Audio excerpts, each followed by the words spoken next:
অঞ্চলতে কিছুদিন পূৰ্বে বৃহৎ পৰিমাণৰ কাঠসমূহ জব্দ কৰিবলৈ আজি জিলা উপায়ুক্তৰ নেতৃত্বত আপোনালোকে ইনভেষ্টিগেশ্যন আৰম্ভ কৰিছে, কি ক'ব? নাই, এইটো আমি উপায়ুক্ত ছাৰে আমাক ইনভেষ্টিগেশ্যন কৰিব দিছে, এনকুৱাৰী এটা কৰিব দিছে।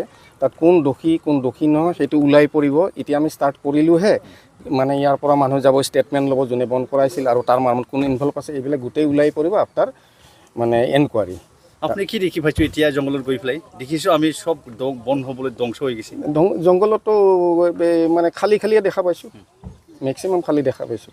স্থানীয় ৰাইজসকলৰ অভিযোগ আছে ইয়াত বন বিভাগৰ বা কিছু বন বিভাগৰ কৰ্মীয়ে জড়িত আছে বোলে। এইবিলাক কিমান সঁচা কিমান মিছা এইটোতো গম নাপাম। এতিয়া এনকুৱাৰী কৰাৰ পিছতে গোটেই বস্তুটো ফুটি উঠিব।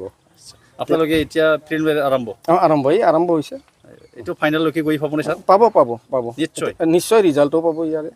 তাৰমানে ইয়াত কিছু স্থানীয় ৰাইজসকল বন বিভাগৰ কিছুমান কৰ্তৃপক্ষসকলে জড়িত আছে, বা কৰ্মকৰ্তা নানানটো এইবিলাক অভিযোগ আছে। এইবিলাক কিমান এতিয়া মানুহ কোনে কি কৈছে কি কোৱা নাই সেইটো মই নাজানো। যদি এনকুৱাৰী যেতিয়া হ'ব, প্ৰপাৰ এনকুৱাৰী হ'লে গোটেই ওলাই পৰিব ইয়াতে। যিসমূহ ৰাজ্য চৰকাৰে মামা চৰকাৰে অমৃত বৃক্ষ আন্দোলন যোগেদি ইয়াৰ 1 crore গছপুলি ৰোপণ কৰি গ্ৰীণ আসাম কৰিবলৈ সক্ষম হৈছে, এই সময়তো যদি ধ্বংস কি ক'ব? এইটো এনকুৱাৰীটো হৈ লওক, তেতিয়া গম পাব আপোনালোকে, তেতিয়া জনাম। হ'ব, ধন্যবাদ।